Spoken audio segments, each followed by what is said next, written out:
Hi കൂട്ടുകാരെ, വിവിധ quiz മത്സരങ്ങൾക്ക് പങ്കെടുക്കുന്നതിന് ആവശ്യമായ കുറച്ചു ജികെ ചോദ്യങ്ങൾ.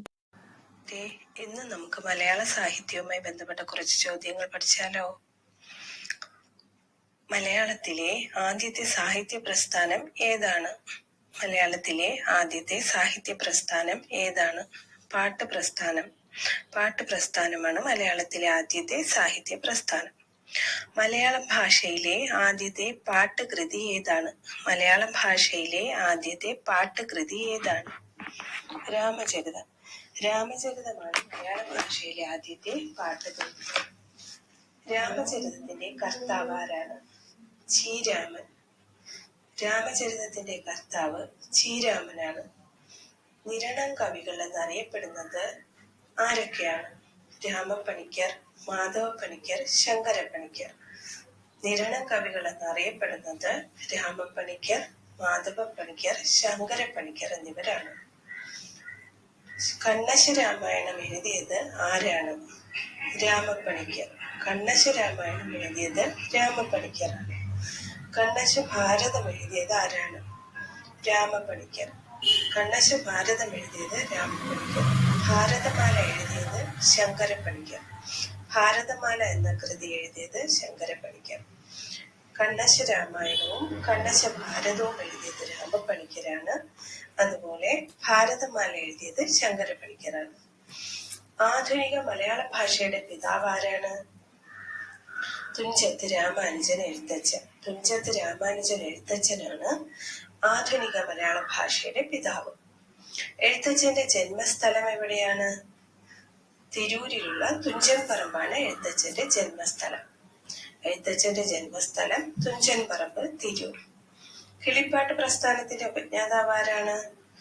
എഴുത്തച്ഛൻ. എഴുത്തച്ഛനാണ് കിളിപ്പാട്ട് പ്രസ്ഥാനത്തിന്റെ ഉപജ്ഞാതാവ്. പ്രാചീന കവിത്രയം എന്നറിയപ്പെടുന്നത് ആരാണ്? ചെറുശ്ശേരി, എഴുത്തച്ഛൻ, കുഞ്ചൻ നമ്പ്യാർ. പ്രാചീന കവിത്രയം ചെറുശ്ശേരി, എഴുത്തച്ഛൻ, കുഞ്ചൻ നമ്പ്യാർ ഇവരാണ്. ആധുനിക കവിത്രയം എന്നറിയപ്പെടുന്നത് ആരൊക്കെയാണ്?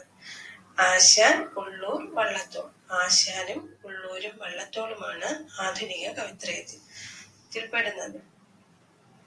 പുതുമലയാൻമതൻ മഹേശ്വരൻ എന്ന് എഴുത്തച്ഛനെ വിശേഷിപ്പിച്ചത് ആരാണ്?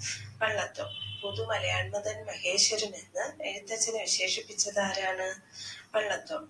തുള്ളൽ പ്രസ്ഥാനത്തിന്റെ ഉപജ്ഞാതാവ് ആരാണ്? കുഞ്ചൻ നമ്പ്യാർ. തുള്ളൽ പ്രസ്ഥാനത്തിന്റെ ഉപജ്ഞാതാവ് ആരാണ്? കുഞ്ചൻ നമ്പ്യാർ. കൃഷ്ണഗാഥയുടെ കർത്താവ് ആരാണ്? ചെറുശ്ശേരി. കൃഷ്ണഗാഥയുടെ കർത്താവ് ചെറുശ്ശേരിയാണ്. ശ്രീകൃഷ്ണ ചരിതം ആസ്പദമാക്കി മലയാളത്തിൽ ആദ്യമുണ്ടായ കാവ്യം ഏതാണ്? കൃഷ്ണഗാഥ. ശ്രീകൃഷ്ണ ചരിതം ആസ്പദമാക്കി മലയാളത്തിൽ ആദ്യമുണ്ടായ കാവ്യം കൃഷ്ണഗാഥയാണ്. ഏറ്റവും പ്രാചീനമായ ചമ്പുകൃതി ഏതാണ്? രാമായണം ചമ്പു. ഏറ്റവും പ്രാചീനമായ ചമ്പുകൃതിയാണ് രാമായണം ചമ്പു. ഭക്തകവി എന്നറിയപ്പെടുന്നത് ആരാണ്? പൂന്താനം. ഭക്തകവി എന്നറിയപ്പെടുന്നത് പൂന്താനമാണ്. ജ്ഞാനപ്പാന രചിച്ചത് ആരാണ്? പൂന്താനം. ജ്ഞാനപ്പാന രചിച്ചത് പൂന്താനമാണ്. വള്ളത്തോൾ രചിച്ച മഹാകാവ്യം ഏതാണ്? ചിത്രയോഗം. വള്ളത്തോൾ രചിച്ച മഹാകാവ്യമാണ് ചിത്രയോഗം. ഉള്ളൂർ രചിച്ച മഹാകാവ്യം ഏതാണ്? ഉമാകേരളം. ഉള്ളൂർ രചിച്ച മഹാകാവ്യമാണ് ഉമാകേരളം. ഉള്ളൂർ രചിച്ച നാടകം ഏതാണ്? അംബ. ഉള്ളൂർ രചിച്ച നാടകമാണ് അംബ. മലയാളത്തിലെ ഏറ്റവും വലിയ നോവൽ ഏതാണ്? അവകാശികൾ. മലയാളത്തിലെ ഏറ്റവും വലിയ നോവലാണ് അവകാശികൾ. അവകാശികൾ എഴുതിയത് ആരാണ്? MK മേനോൻ. അവകാശികൾ എഴുതിയത് MK മേനോനാണ്. ഏറ്റവും കൂടുതൽ അവാർഡുകൾ നേടിയ മലയാള നോവൽ ഏതാണ്? അഗ്നിസാക്ഷി. ഏറ്റവും കൂടുതൽ അവാർഡുകൾ നേടിയ മലയാള നോവൽ ഏതാണ്? അഗ്നിസാക്ഷിയാണ്. MD വാസുദേവൻ നായരും NP മുഹമ്മദും ചേർന്ന് രചിച്ച നോവൽ ഏതാണ്? അറബിപ്പൊന്ന്. MD വാസുദേവൻ നായരും NP മുഹമ്മദും ചേർന്ന് രചിച്ച നോവൽ ഏതാണ്? അറബിപ്പൊന്ന്.